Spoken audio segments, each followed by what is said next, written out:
Right ఇక bulletin లో breaking news చూస్తున్నాం. తెలంగాణ కేబినెట్ విస్తరణపై పార్టీ హైకమాండ్ సీఎం రేవంత్ రెడ్డికి మరింత స్పష్టత ఇచ్చింది. పార్టీ పెద్దలతో ఢిల్లీలో సీఎం రేవంత్ రెడ్డి సమావేశమయ్యారు. సీఎంతో పాటు ఢిల్లీలో పర్యటించిన డిప్యూటీ సీఎం పట్టి విక్రమార్క ఉన్నారు. కేబినెట్ విస్తరణ విషయంలో సీఎం రేవంత్ రెడ్డికి పార్టీ అగ్రనాయకత్వం గ్రీన్ సిగ్నల్ ఇచ్చింది. అలాగే చేరికల విషయంలో కాంగ్రెస్ మరింత దూకుడు పెంచబోతోంది. నామినేటెడ్ పోస్టుల భర్తీపై సీఎం రేవంత్ రెడ్డి క్లారిటీ తీసుకున్నారు. పార్టీ బలోపేతానికి రేవంత్ తీసుకుంటున్న చర్యలకు హైకమాండ్ మద్దతు పలికింది. భవిష్యత్ పీసీసీ చీఫ్ ఎంపికపై హైకమాండ్తో రేవంత్ రెడ్డి చర్చించారు.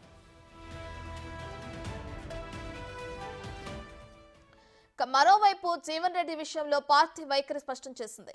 ఒకసారి ఎమ్మెల్యే ఎంపీ టికెట్ ఇచ్చినా ఓడిపోయిన జీవన్ రెడ్డికి పార్టీ తగిన ప్రాధాన్యం ఇచ్చింది. అయినా జీవన్ రెడ్డి అలగడంపై పార్టీ నాయకత్వానికి కాస్తంత ఆగ్రహం తెప్పించింది. పార్టీ బలోపేతానికి సీఎం రేవంత్ రెడ్డి చేస్తున్న ప్రయత్నాలకు సహకరించాల్సిందిగా ఆదేశించినట్లు సమాచారం.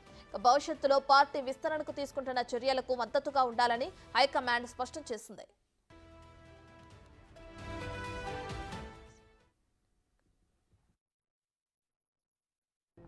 आज मैं और एमएलसी जीवन रेड्डी जी और मिनिस्टर श्रीधर बाबू जी और लक्ष्मण जी और MLA we all came and also Jeevan Reddy's son we all came to meet KC Venugopal ji, the General Secretary in charge AICC.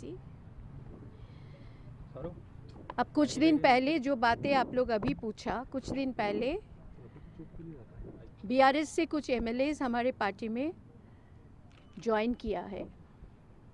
जीवन रेड्डी जी के कॉन्स्टिट्यूएंसी से भी, जगतियाल से भी बीआरएस एमएलए ज्वाइन किया है. कैडर में थोड़ा हलचली मच गई थी कि बीआरएस और कांग्रेस एक साथ कैसे रहेंगे. जीवन रेड्डी जी हमारे बहुत रिस्पेक्टेड सीनियर लीडर है, बहुत लॉयल लीडर है, जो पार्टी के साथ बुरे समय से बुरे वक्त में भी डट के खड़े रहे और लड़ते रहे तेलंगाना के हर इशू पे, तेलंगाना के हित के लिए. तो जीवन रेड्डी जैसा सीनियर लीडर का थोड़ा स्वाभिमान में आघात हुआ था, इसीलिए हम लोग साथ ले आए. जनरल सेक्रेटरी केसी जी से बात किया और केसी जी साफ साफ ये बता दिए कि हमारे सीनियर लीडर का स्वाभिमान. రైట్ ఇక ఢిల్లీలో పార్టీ పెద్దలతో సీఎం రేవంత్ రెడ్డి సమావేశమయ్యారు. ఈ సమావేశంలో పలు కీలక నిర్ణయాలను తీసుకుంటున్నట్లు కూడా తెలిసింది. దీనికి సంబంధించి మరింత సమాచారాన్ని మా డిప్యూటీ బ్యూరో చీఫ్ సాదిక్ అందిస్తారు. రైట్ సాదిక్, ఇప్పటికే సీఎం రేవంత్ రెడ్డికి పార్టీ నాయకత్వం అటు తెలంగాణ కేబినెట్ విస్తరణకు సంబంధించి గ్రీన్ సిగ్నల్ ఇవ్వటం, అలాగే అటు జీవన్ రెడ్డికి సంబంధించి కూడా ఆయన ఏదైతే అలకబూనారో దానికి సంబంధించి కూడా కొన్ని నిర్ణయాలు తీసుకున్నట్టు తెలుస్తుంది. అయితే ఫస్ట్ మనం ఏదైతే కేబినెట్ విస్తరణ ఉందో దానికి సంబంధించిన విషయం గురించి మాట్లాడదాం. అలాగే చేరికల విషయంలో కూడా దూకుడు పెంచబోతుంది కాంగ్రెస్ పార్టీ అని కూడా తెలుస్తుంది కదా, దానికి సంబంధించిన డీటెయిల్స్ ఎలా ఉన్నాయి సాదిక్? రత్న, ఒక 4 అంశాలపైన కేంద్ర హైకమాండ్ పూర్తి స్థాయిలో కాంగ్రెస్ పార్టీ రాష్ట్ర నేతలకు స్పష్టమైనటువంటి సంకేతాలు, ఆదేశాలు కూడా జారీ చేసింది. ప్రధానంగా మంత్రివర్గ విస్తరణ ఒకటి, కొత్త పిసిసి నియామకం, నామినేటెడ్ పోస్టుల భర్తీ, చేరికలు, ఈ 4 అంశాలపైన హైకమాండ్ పూర్తి స్థాయిలో అయితే క్లారిటీ ఇవ్వడం జరిగింది. ప్రధానంగా అంటే జూలై 7వ తారీఖు లోపు క్యాబినెట్ విస్తరించాలని కూడా భావిస్తుంది. సో ఈ నేపథ్యంలో ఢిల్లీ హైకమాండ్ కూడా పూర్తి స్థాయిలో వారికి స్వేచ్ఛనిచ్చినట్టు కనబడుతుంది. ముఖ్యమంత్రి రేవంత్ రెడ్డి ఈ పూర్తి స్థాయిలో కూడా క్యాబినెట్ విస్తరణ పైన సంకేతాలు ఇచ్చింది. ఇప్పటికే రాష్ట్రంలో 12 మంది, మొత్తం 18 మంది ఉండాలి ముఖ్యమంత్రితో సహా, కానీ 12 మంది ఉన్నారు. మరో 6గురికి బెర్తుల కోసం మంత్రివర్గ విస్తరణ చేయాల్సిన అవసరం ఉన్న నేపథ్యంలో ముఖ్యమంత్రి మాత్రం ఒక 4 పేర్లు మాత్రం స్పష్టం చేస్తాము. ఆ తర్వాత చేరికల తర్వాత మరో 2 కూడా మంత్రివర్గం తీసుకుంటామని కూడా హైకమాండ్ కు చెప్పినట్టుగా సమాచారం అందుతుంది. ప్రధానంగా ఉమ్మడి జిల్లా నుంచి ప్రాతినిధ్యం ఇప్పటివరకు మంత్రులు లేరు. అక్కడ నుండి ఉమ్మడి జిల్లాకు సంబంధించినటువంటి దాంట్లో చూసినట్టు ఉమ్మడి ఆదిలాబాద్ జిల్లాకు సంబంధించినటువంటి నేతలుగా ఉన్నారు. ఇక్కడ వివేక్ వెంకటస్వామితో పాటుగా ప్రేమ్ సాగర్, ఎడ్మబోజు ఉన్నాడు. ఇప్పటికే ఎడ్మబోజు ఇంద్రమ్మ ఇంట్లోనే నివాసం ఉంటున్న నేపథ్యంలో ఆయనకు మంత్రి పదవి ఇస్తే బాగుంటుంది, మంచి సంకేతాలు వస్తాయని కూడా ముఖ్యమంత్రి ప్రపోజ్ చేసినట్టుగా తెలుస్తుంది. దీంతో పాటుగా ఉమ్మడి నిజామాబాద్ సంబంధించినటువంటి బోధన్ ఎమ్మెల్యే సుదర్శన్ రెడ్డికి, అదేవిధంగా నల్గొండ జిల్లా దేవరకొండ అంటే లంబాడ సామాజిక వర్గానికి సంబంధించినటువంటి బాలు నాయక్, అదేవిధంగా తెలంగాణలో సామాజిక వర్గంలో పెద్దగా ఉన్నటువంటి మత్తల్ ఎమ్మెల్యే వాకిటి సిఆర్కి మైనార్టీ కోటలో షబ్బీర్ అలీకి సీటు అంటే మంత్రివర్గంలో బెర్త్ ఖాయం చేసే లక్ష్యంగా అయితే హైకమాండ్ సూచించినట్టుగా తెలుస్తోంది. వీరికి మంత్రి పదవులు వచ్చే అవకాశం ఉన్నట్టుగా తెలుస్తా ఉంది.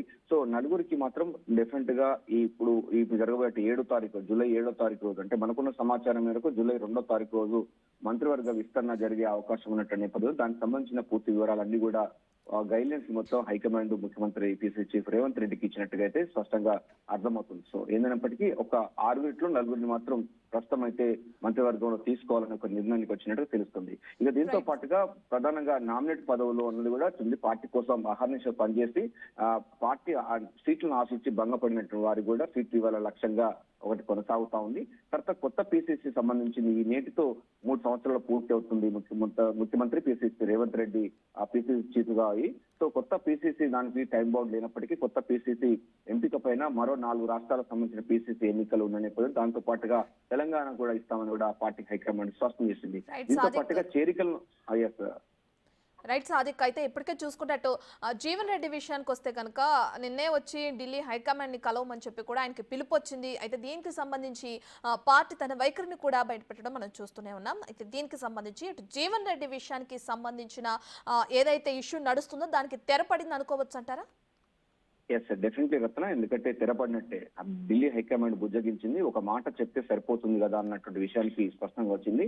సో ఢిల్లీ హైకమాండ్ నేతలు కూడా చేరికలు వచ్చేటప్పుడు సీనియర్ నేతలు ఎవరైతే ఉన్నారో లోకల్ గా వారికి సంప్రదింపులు జరిగిన తర్వాత మీరు చేరికలకు ప్రోత్సహించాలని కూడా ఢిల్లీ హైకమాండ్ సూచించినట్టుగా తెలుస్తుంది. కేసీ వేణుగోపాల్ ఈ మేరకు ముఖ్యమంత్రి పిసిసి రేవంత్ రెడ్డితో పాటుగా మంత్రివర్గాన్ని కూడా సూచించినట్టుగా తెలుస్తుంది. సో ఎవరైనా కొత్తగా చేరికలు ఉంటే అక్కడ లోకల్ నాయకులుగా ఉన్నటువంటి కాంగ్రెస్ పెద్దలకు వాళ్ళ యొక్క సహాయ సహకారాలు కూడా తీసుకోవాలని కూడా స్పష్టం చేయడం జరిగింది.